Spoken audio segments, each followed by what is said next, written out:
on pense qu'est-ce qu'il faut faire. This meeting is being recorded. Voilà. Et donc, avec l'input, c'est une façon de penser qu'est-ce qu'on va faire avec l'argent qui est là.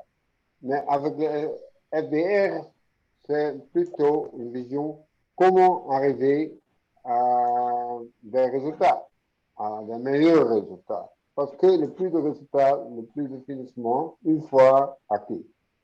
Et donc, avec ça, il y a un financement et on est autonome au niveau opérationnel d'utiliser ces fonds pour encore améliorer les résultats, le nombre de résultats.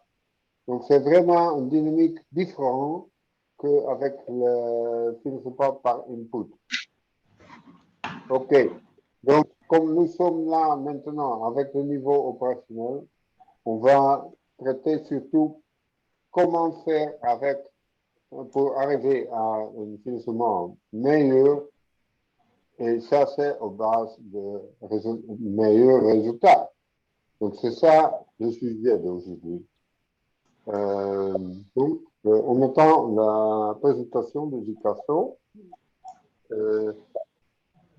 Intéressant qu'on va faire aujourd'hui.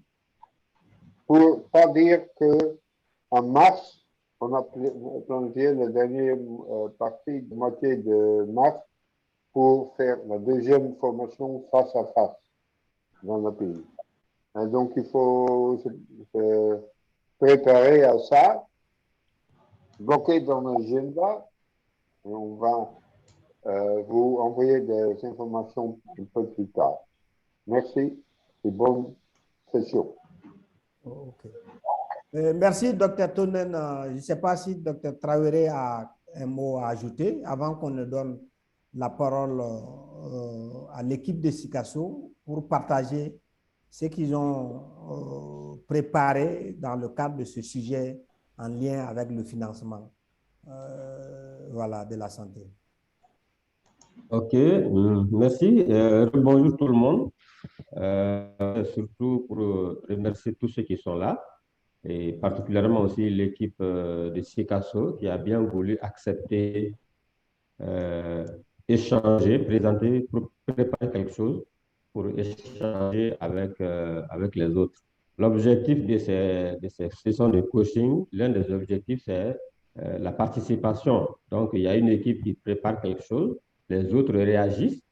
Donc, ça permet de s'enrichir et les discussions qui s'en sortent également permettent de mieux conforter, en tout cas, les concepts, les compréhensions des uns et des autres. Je pense que c'est l'occasion de les remercier et aussi, en tout cas, demander la participation de tout le monde. De tout le monde. Donc, voilà ce que je voulais demander. Donc, je souhaite en tout cas, une fois de plus, bonne discussion, de bons échanges. Et merci en tout cas à l'équipe de Sikasso. Ok. Merci beaucoup, Dr. Traoré, pour ces mots. Je pense que c'est bien compris. L'objectif, c'est l'échange, le partage entre les équipes pour l'apprentissage mutuel autour de cette thématique qui est le financement basé sur les résultats, avec beaucoup de composantes. Donc, une des composantes, comme nous venons de le dire, c'est le financement. Et les éléments préparés par Sikasso vont être partagés. Et comme l'a dit Dr. Tonen, nous sommes au niveau des régions et au niveau des équipes opérationnelles. C'est là-bas que les résultats de la santé sont réalisés. Donc, comment faire de telle sorte que les financements à ce niveau permettent d'avoir le maximum de résultats pour la santé. Donc, je pense les discussions, quel peut être le rôle du FBR pour permettre d'avoir les résultats à ce niveau. Je pense que c'est un peu ces discussions qu'on voudrait engager avec les acteurs qui produisent les résultats. Donc, si l'équipe de Sikasso est prête, nous allons vous donner la parole pour partager avec les autres ce que vous avez fait, en attirant l'attention des uns et des autres que le sujet du financement à un niveau est vaste. Donc, je pense qu'on avait donné quelques directives aux différentes équipes pour préparer quelque chose. Donc, l'équipe de Sikasso, si vous êtes prête, vous pouvez partager votre présentation et procéder à la présentation.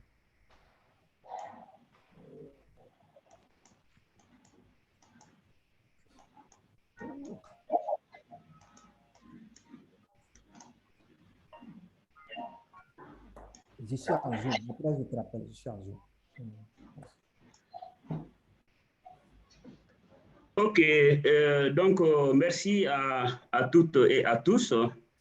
Et donc, au nom du directeur régional de la santé de Sikasso et de vraiment toute l'équipe qui aurait pu vraiment participer massivement à cette session, mais compte tenu des agendas de dernière minute, alors le directeur et puis le chef de division santé ne pourront pas prendre part, de même que le MCD de Kadiolo.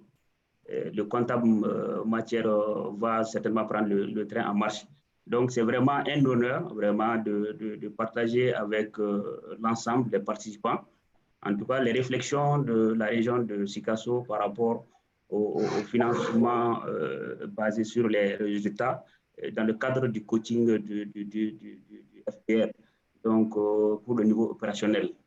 Donc, dont le thème est la place du FBR dans le financement de la santé, et en l'occurrence la pérennisation du FBR. Donc, pour ce faire, nous allons adopter le plan suivant. On va tout d'abord faire une introduction, ensuite le financement du système de santé au Mali, et aussi on va parler aussi du mécanisme de financement interne du FBR dans le système de santé et terminer par une conclusion. En termes d'introduction, on peut dire que le financement basé sur les résultats au Mali est assuré en grande partie, en tout cas par les PTF. C'est vrai que Sikasso, pour le moment, en tout cas, n'a pas bénéficié de la mise en œuvre de l'approche pour le moment, mais nous pensons que, en tout cas, c'est essentiellement les PTF qui assurent la plus grande partie du financement. Et pour ce qui concerne la pérennisation, dans ce questionnement, en tout cas, les uns et les autres se demandent est-ce que, en tout cas, le FBR a-t-il réellement un impact? Les gens se posent ces questions. Et si on le compare au financement traditionnel classique, qui est l'allocation des ressources, les gens se demandent aussi est-ce que le coût est raisonnable? Est-ce que le coût est supportable? Également, les gens se demandent quel mécanisme de pérennisation mettre en place. C'est sûr qu'il y a d'autres questionnements, mais ça, c'est les quelques questions que nous avons en tout cas considérées. Et le dernier questionnement va certainement faire en tout cas l'objet de notre présentation, surtout le mécanisme de pérennisation du FBR au niveau dans notre pays. Par rapport au financement, en tout cas de la santé, du système de santé au Mali, donc nous pouvons dire que c'est l'État d'abord qui fait beaucoup de financement à travers les budgets, le budget alloué au ministère de la Santé, le budget alloué aux autres ministères à travers en tout cas le volet fonction santé. Il y a aussi l'appui budgétaire général et l'appui budgétaire sectoriel ABS. Les partenaires techniques, disons les partenaires extérieurs aussi qui contribuent beaucoup, donc soit à travers les procédures du budget d'État ou bien à travers les appuis directs au service des départements, soit à travers le financement des ONG et autres organisations de la société civile. Il y a aussi l'assistance technique aussi, qui est faite par les partenaires extérieurs. Pour ce qui concerne le financement de la santé au Mali toujours, alors il y a les collectivités aussi qui interviennent beaucoup par rapport au financement de la santé.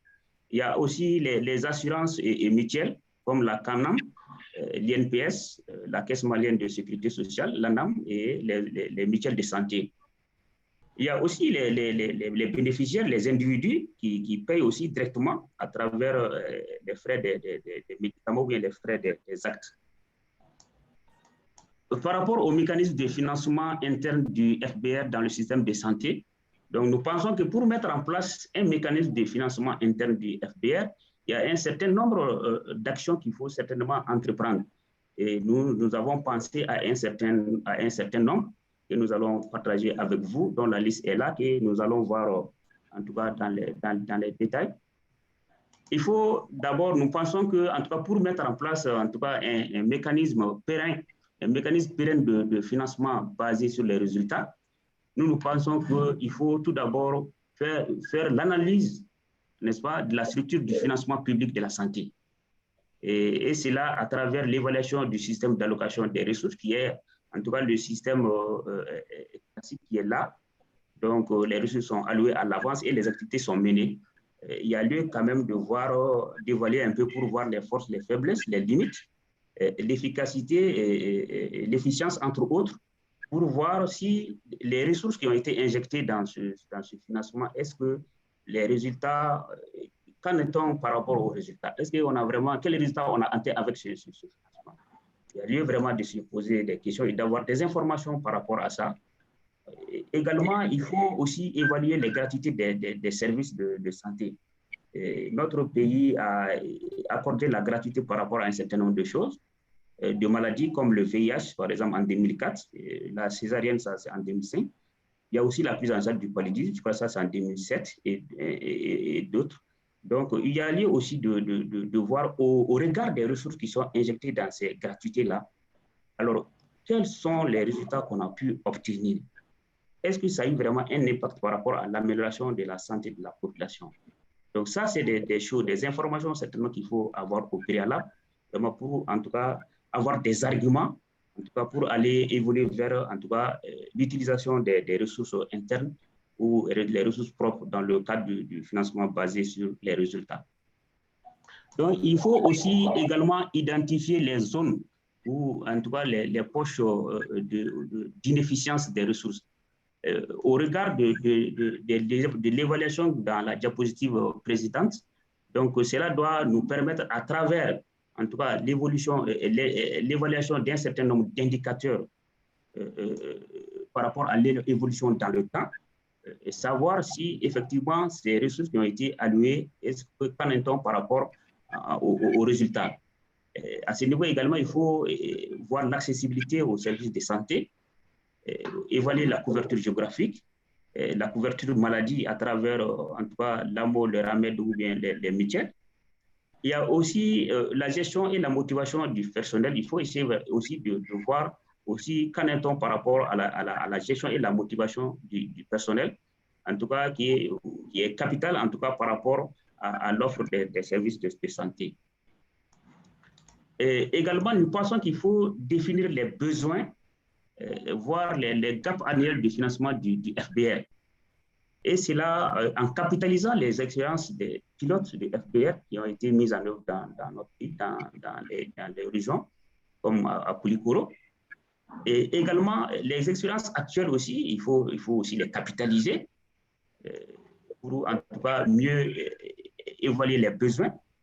Et ensuite, il faut estimer les besoins de financement en fonction des zones qui seront choisies. Au regard, en tout cas, des évaluations, en tout cas, suscitées, cela va nous permettre sûrement d'identifier des zones prioritaires parce que s'il y a FBR à financer à travers les ressources propres ou les ressources internes, et cela doit certainement passer, et là je parle sur le contrôle des spécialistes du FBR, cela doit passer par certainement le choix d'une phase pilote, certainement, de financement du FBR sur les ressources internes, et qui sera évalué et certainement qui sera étendu par la suite au regard des résultats probants et certainement que cela va produire. Et également, nous pensons que pour évoluer, en tout cas, vers le financement basé sur les résultats de façon pérenne, nous pensons qu'il faut définir comment initier le financement des résultats performance par le budget public et les fonds propres. À ce niveau, il faut mettre à profit la décentralisation. surtout à travers les compétences et les ressources de l'État qui sont transférées aux collectivités.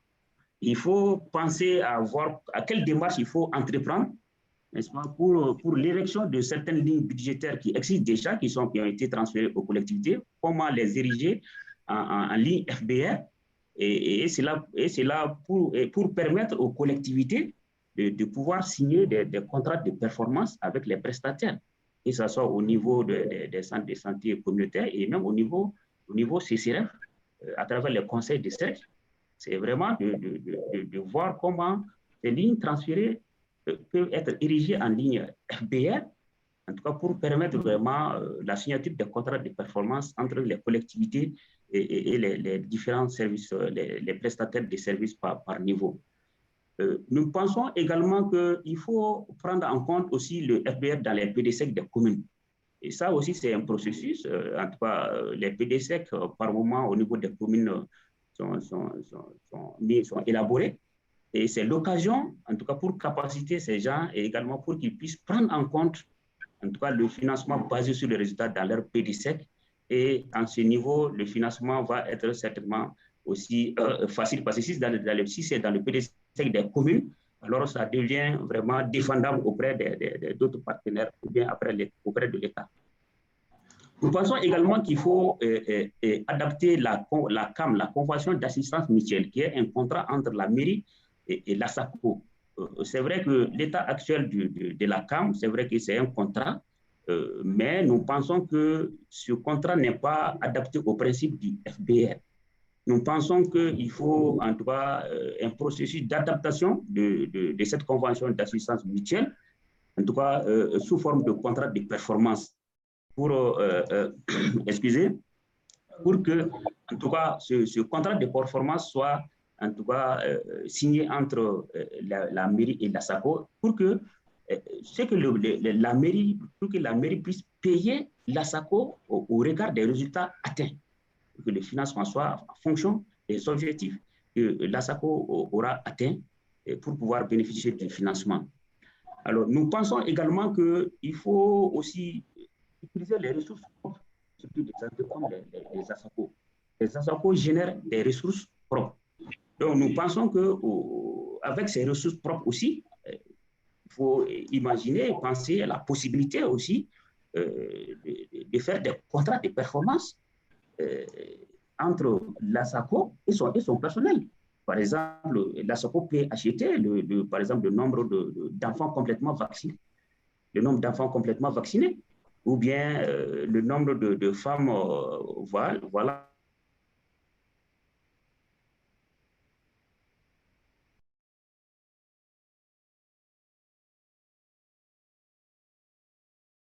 Ayant fait de la CPN4, quelque chose comme ça, mais cela peut être mis à profit vraiment pour améliorer l'offre des services et puis la performance de nos structures. Et nous pensons aussi que toujours dans ce processus de pérennisation, qu'il faut mettre en place un plan de pérennisation et d'appropriation des projets FBR. Bon, c'est vrai que Sikasso quand même est novice là-dedans. Je ne sais pas si dans les autres régions, si c'est le cas. Tant mieux. Si ce n'est pas le cas, je pense que, en tout cas, ce plan de pérennisation, d'appropriation, en tout cas à la fin des projets, est une façon vraiment d'impliquer les acteurs locaux, en tout cas dans la pérennisation, dans la continuité, en tout cas des projets FBR. Et ces plans de pérennisation, d'appropriation, certainement vont s'appuyer sur les ressources locales, n'est-ce pas, pour continuer le projet. Ensuite, nous pensons qu'il faut conduire un plaidoyer lobbying politique fort, en tout cas aux différents niveaux, n'est-ce pas, pour pouvoir convaincre les décideurs afin qu'ils puissent mieux comprendre ce concept, connaître les bien fondés du FBR pour pouvoir certainement se décider. Et c'est là, nous pensons que l'organisation des journées nationales et régionales des FBR, qui va permettre à tous les acteurs de se rencontrer, d'échanger, en tout cas de parler des bien fondés du FBR. Nous pensons que cela peut nous aider vraiment à avoir les décideurs de notre côté pour nous appuyer dans les démarches que nous allons entreprendre ou bien que nous voulons entreprendre pour évoluer vers le financement interne du FBR. Nous pensons également qu'il faut une large implication des médias, n'est-ce pas, dans les reportages sur le FBR, à travers, en faisant une grande diffusion des bonnes pratiques du FBR, par exemple, permettra aussi d'avoir les autorités de notre côté, voilà, pour évoluer vers la pérennisation. Nous pensons aussi qu'il faut impliquer les universités, les instituts de recherche, pour pouvoir produire des données probantes, en tout cas par rapport aux effets bénéfiques du FBR. Et nous pensons également qu'il faut organiser des visites d'échange au Mali. Par exemple, Sikasso, qui est novice, peut aller à Koulikoro ou bien à Ségou, voir comment ça se fait, quels sont les biens fondés. En tout cas, et c'est là, si on dit Sikasso, c'est certainement les prestataires et puis même les autorités peuvent aller puis, voir comment ça se passe. Ou bien, au niveau, ces visites d'échange peuvent se faire dans d'autres pays qui sont très avancés en matière de FPL. Ça va dépendre en tout cas des moyens. Mais je pense que localement, au Mali, c'est faisable parce que déjà, il y a des bonnes expériences au Mali.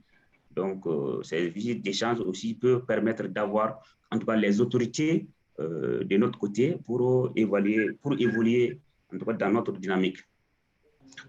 Et nous pensons également qu'il faut développer une politique nationale de contractualisation dans le secteur de la santé et acceptée par le ministère de l'économie et des finances.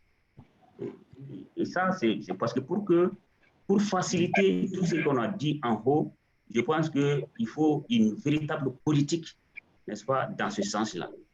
Et pour amener effectivement à élaborer, les décideurs à élaborer au niveau stratégique cette politique, nous pensons qu'il faut certainement mettre en place un manuel de procédure de mise en œuvre du FBR qui est adapté au contexte du Mali, qui va certainement faciliter la compréhension en tout cas du processus et également qui va expliquer les biens fondés de la chose, et ce qui va permettre en tout cas aux décideurs vraiment d'adopter une politique dans ce sens-là. Nous pensons aussi qu'il faut un modèle harmonisé, rationnel, bon, peut-être moins coûteux du FBR. Nous savons que, en tout cas, c'est coûteux, mais on peut l'adapter à notre contexte. On peut élaborer un modèle qui va se baser sur les ressources locales. Et là, ce modèle harmonisé, rationnel aussi, peut être un outil de plaidoyer pour convaincre, en tout cas, ceux qui ont des questionnements par rapport au coût, pour pouvoir les convaincre pour être avec nous. Et nous pensons également qu'il faut une structure centrale, n'est-ce pas, qui est chargée de ces questions de FBR. Et à ce niveau, nous pensons qu'au lieu de créer en tout cas une nouvelle structure, nous pensons qu'on peut déjà une structure centrale qui existe au niveau en tout cas, je sais pas, du ministère des Finances par exemple, ou bien, je sais pas, qui peut jouer le rôle d'agence nationale FBR. Et cela également va permettre certainement de pousser l'évolution vers une politique nationale FBR, en tout cas pour que ça soit une dynamique au niveau opérationnel. Et donc, en conclusion, nous pouvons dire que le FBR est une bonne approche qui permet l'offre de services de santé de qualité, donc à travers l'amélioration de la performance des prestataires. Et nous pensons que les réflexions doivent être approfondies pour sa pérennisation à travers l'utilisation des ressources internes. Et comme on l'a dit au début, en tout cas, les partenaires jouent en tout cas un grand rôle. La plus grande partie du financement est assurée par les partenaires. Et nous devons réfléchir pour vraiment inverser la tendance pour que la plus grande partie vienne des ressources internes et que les partenaires viennent en complément. Donc, voilà, Monsieur le Président, c'est que, en tout cas, l'équipe de Sikasso, qui est novice en matière de FPR, a pu, en tout cas, rassembler comme réflexion pour soumettre à votre appréciation. Je vous remercie. OK. Merci beaucoup, Dr. Diarra. Je pense que vous êtes des experts du FBR maintenant. Avec tout ce que vous venez de développer, vraiment, c'est formidable. Donc, vraiment, merci encore pour cette préparation. Donc, je pense que la parole va être donnée aux autres. Je ne sais pas si Dr. Tonen et Dr. Traoré ont des éléments à ajouter, mais vraiment, merci beaucoup de cette brillante communication par rapport à ce sujet qui est en lien avec le financement, l'utilisation des ressources internes voilà, dans le FBR. Merci beaucoup. Okay. Oui, merci. Avant tout, j'ai beaucoup de commentaires ou de questions, mais la présentation était excellente. Ça veut dire que vraiment, la FBR est en train de pérenniser déjà, peut-être pas sur le plan de financement, mais sur le plan de conceptualisation qui est vraiment excellent. Merci pour ça. OK. Docteur Traoré, avez-vous un commentaire? Ok, merci beaucoup. Je me joins aussi à vous pour remercier l'équipe de Sikasso, Dr. Diarra. En tout cas, pour les réflexions qui sont soumises, les questionnements qui sont aussi proposés, ainsi que les pistes de proposition. Je crois que ils disent qu'ils sont des novices. Bon, mais comme vous l'avez dit, en réalité, ce qu'ils ont fait comme travail, c'est un travail assez remarquable. J'espère qu'avec les échanges avec les autres, peut-être on va prendre l'avis des autres participants. Donc, après, maintenant, si on a des inputs ou des avis à donner, comme a dit Uriel, on le fera. Merci en tout cas une fois de plus. Merci beaucoup, Dr. Traoré. Donc, la parole est au groupe pour des commentaires, des questions, des observations, voilà, des compléments, des contributions. Vraiment, c'est ouvert et c'est ça l'objectif de la session. À partir de la présentation de l'équipe, on engage les discussions, l'approfondissement des idées qui sont sorties de la présentation pour que, comme l'a dit Dr. Tonen déjà, du point de vue appropriation technique, déjà, la matière est là, donc sur la base de ce qui est présenté. Donc, c'est juste aux uns aux autres de contribuer, de poser des questions pour qu'on avance sur le sujet. C'est ça. Okay. Ma félicitation. Et félicitations à l'équipe de Sikasso pour cette brillante présentation. OK. Les autres, on est à vous. Merci. Daoud, je demande la parole. OK. Vous avez la parole. Daoud, je demande oui. Oui. Fatoumata, vous avez la parole. Bien, merci. OK. Je remercie l'équipe de Sikasso pour cette brillante présentation. Et la connexion n'était pas du tout stable ici, je n'ai pas très bien suivi. Mais il y a un point quand même que je vais comprendre. Oui, ils ont parlé, là où ils ont dit mettre à profit la décentralisation, les démarches pour la transformation de certaines lignes budgétaires. Cette démarche-là, est-ce qu'ils peuvent donner des exemples par rapport aux démarches? OK. Voilà, c'est ma seule question. OK. Je ne sais pas, méthodologiquement, on pose les questions et on répond ou bien on répond au fur et à mesure. Qu'est-ce qui est mieux? Moi, je dirais qu'il faut déjà réagir immédiatement sur cette question. Là. OK. Donc, on va faire question-réponse pour permettre d'avancer. Donc, l'équipe de Sikasso, vous avez bien écouté la question de Fatoumata. Elle demande des clarifications sur la proposition de mettre la décentralisation à profit. Et si vous pouvez donner quelques exemples de lignes sur lesquelles peut être fondée cette proposition. Peut-être je peux donner un petit détail là.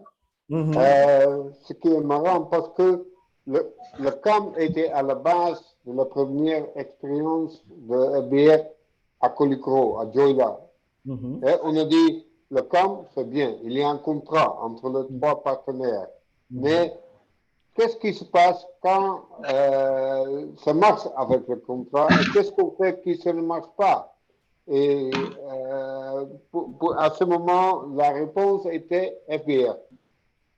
Il y a des conséquences pour respecter le CAM ou pas. Donc c'est intéressant que vous venez avec cet élément.